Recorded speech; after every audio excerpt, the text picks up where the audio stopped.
Hey, what's up, guys? My name is Dr. Boyce Watkins, and welcome to drboycetv.com, the home for intelligent black people.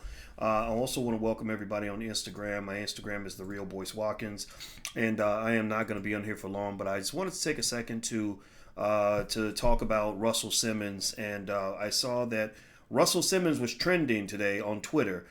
So I was popping in on Twitter. My Twitter is Dr. Boyce Watkins 1, Dr. Boyce Watkins, and the number 1. If you go to Twitter, you want to follow me there, feel free to do that. And I saw that Russell Simmons was trending with Marc Lamont Hill. And I know Russell and Marc both. I've known them for a long time, and I have some thoughts about Russell and Marc that I thought would be worth sharing. I'm gonna try to share it in as productive of a way as possible. So anyway, hit the thumbs up button, by the way. If you just came in, please hit the thumbs up button and make sure you subscribe to drboycetv.com if you're black and intelligent. Put your hashtag B1 in the chat. Let me know that you're black first. Hey, is that beautiful? Beautiful RHJ? That's a great name. Nice to see you, beautiful sister. Thank you for hanging out with us today. All right, so let me discuss this. So here's what I saw. So apparently Marc appeared on a show called Drink Champs, hosted by, I think, Noriega, the rapper, and another guy. And he was on there with Talib Kweli and some other people. And I met Talib. He was on Dr. Boyce TV once. And I don't know the other people that were on there. Let me see. Maybe I know them, but I can't remember. But anyway, here's what went down. So basically, Russell Simmons pops in to Drink Champs while they're doing their interview. And, and now Russell is not without controversy. Russell has some accusations against him that are incredibly problematic. He has some accusers that say that he did some things in the 90s that were pretty bad. And if they are true, then it's pretty terrible. So there's no question about that. I don't know anything about it. I don't hang out in the hip-hop space. I don't even like to hang out with a lot of celebrities because I don't want to get caught up in stuff that, can just be a little bit strange and awkward later on down the line. But anyway, there were some people that got upset. So a lot of the alphabet boys, meaning LGBT, as well as feminist groups, Black Lives Matters groups, really took issue with the fact that Russell even appeared, that Russell was even speaking at this event or at this gathering. And so that was interesting. So I saw what they were saying, and I always thought it was kind of unfortunate. I mean, when you're really talking about, if we're really talking about sort of, understanding the plight of the black man, I'm hoping that we'll understand how it feels as a black man to know that you can be accused of anything by anybody and people are going to just believe it just because you're a black man, and people believe that anything that a black man can do, or people believe that anything a black man is accused of, he must be guilty, right? That's really, really a stressful light to live under. And so anyway, one of the reasons I wanted to jump in this conversation and add some perspective is I saw that Marc made an interesting statement. Now, I've known Marc for a long time. I've known him since 2007. I remember Marc called me when I lived in Syracuse, and he was asking me how to get on TV and stuff like that. And it's not that I'm responsible for getting him on TV or anything, but I told him what I knew. And he's a hustler. I mean, he's a hustler, and he's brilliant. He went out there and he made it happen. I was so happy to see him succeed. But we don't see eye to eye. We disagree a lot. I don't know if he considers me to be his friend or not, but I've always said if I talk about a man on this platform, he's always welcome to call me. So if Marc has another point of view, he has my phone number. He can call me. I would certainly answer that call. Here's what Marc wrote on Twitter, and I'm gonna read it, and then I'm gonna give you some context because I feel it's important to kind of have different voices weighing in on this discussion so we can be fair.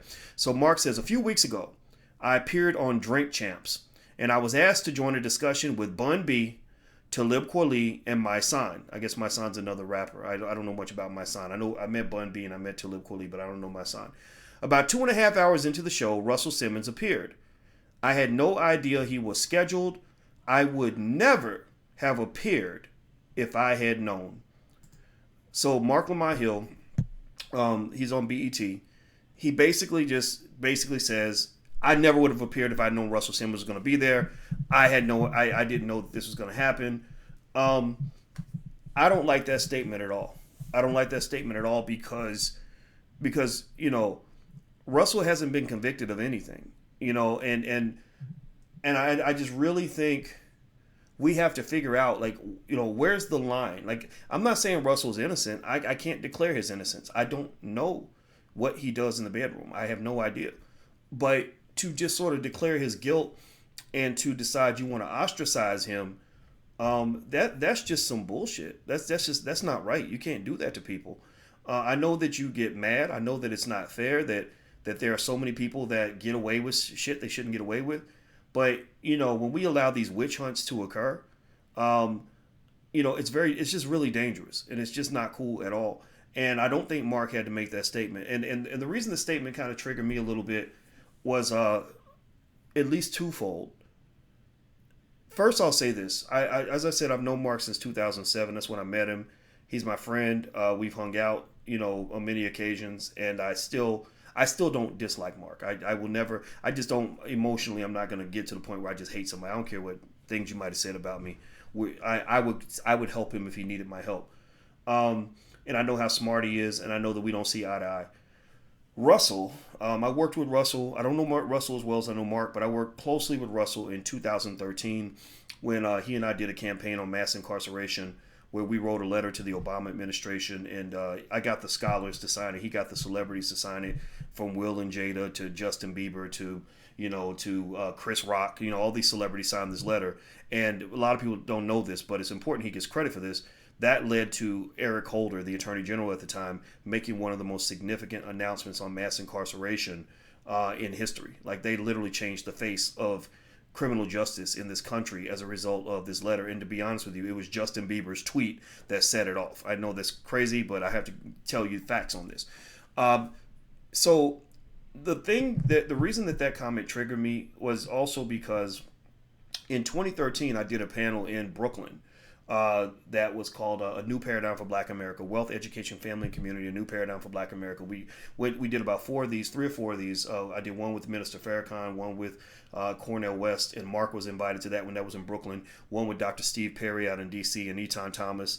And so we were at this thing, and I remember we were planning the panel. And here's what happened. So I put together the panel, and I just called people and said, "Oh, you'd be great for the panel." Dr. Christopher Emden and some other people.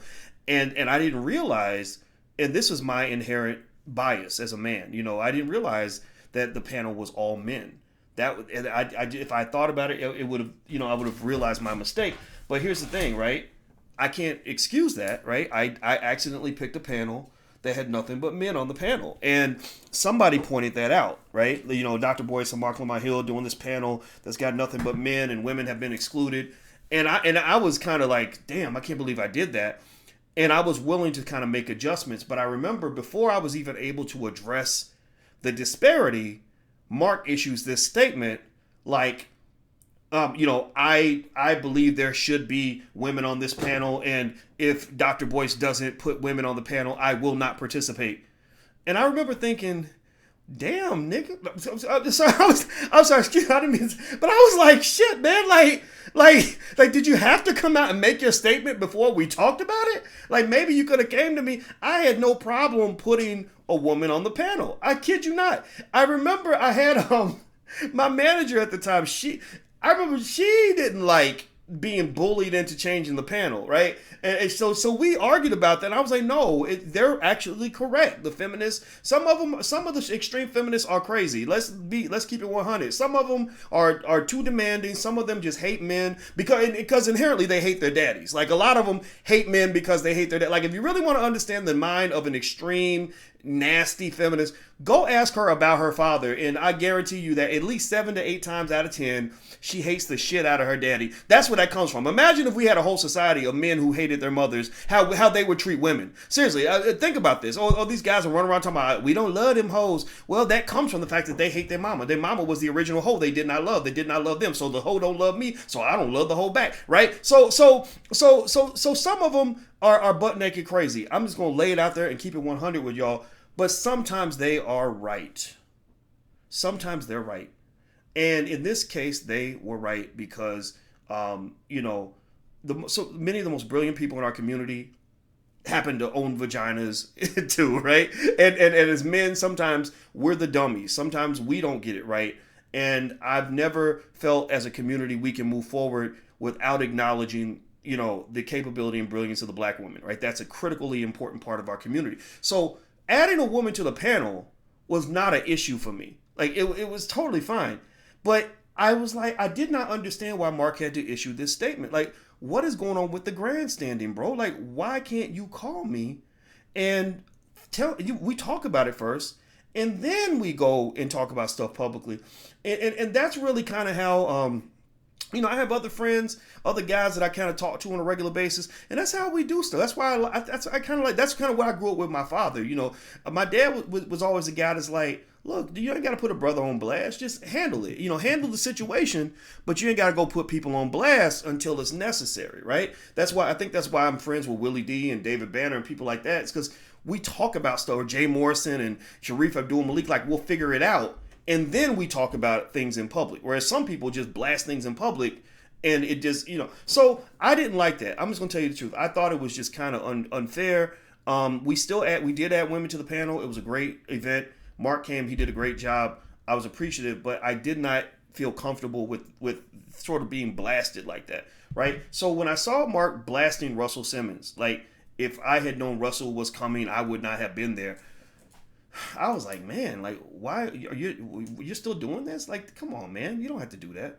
You could just maybe say I don't agree, or you could have remained silent, or maybe you could have said something, but maybe said something a little. It's still important to make sure that we remember that people are innocent till proven guilty, or does innocence until proven guilty not apply to black men? Does that not matter? Are black men guilty till proven innocent? If that's if that's what it is, then tell me that that's what the fuck it is, so I can know what I'm dealing with. Like, seriously, are we? Yes or no, guys? Give me a yes or no.